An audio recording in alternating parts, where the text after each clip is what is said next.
Welcome to this unit. We'll cover the importance of labels, as this class also goes by one of these political or racial terms, Chicano.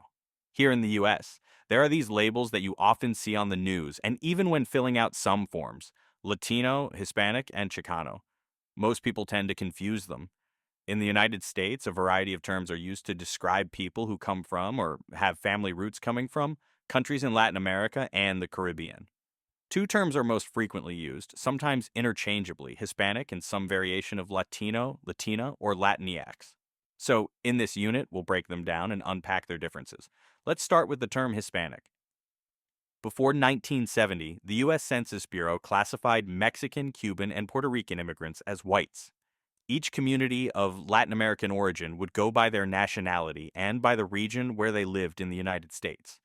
But all that changed in the 70s as activists began lobbying the U.S. Census Bureau to create a broad national category that included all these communities.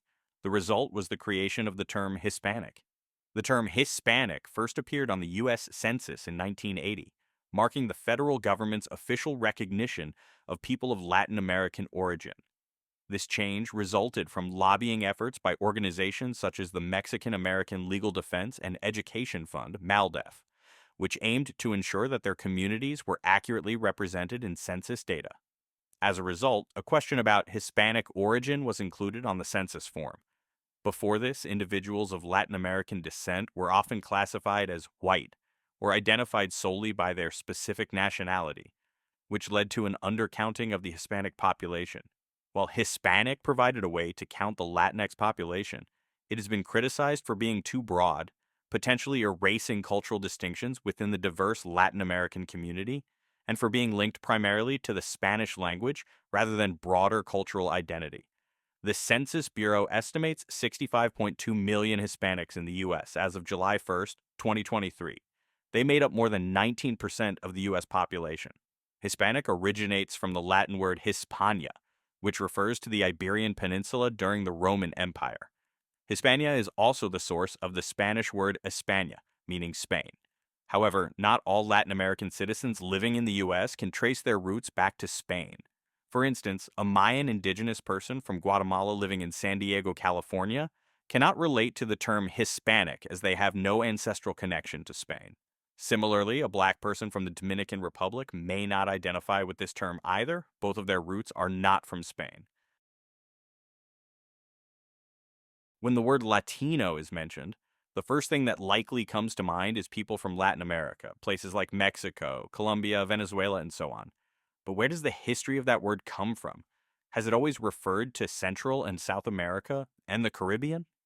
Let's explore the evolution of Latino and uncover how a word so closely tied to geography and identity today began with much vaguer meaning. The U.S. Census officially adopted the term in 2000.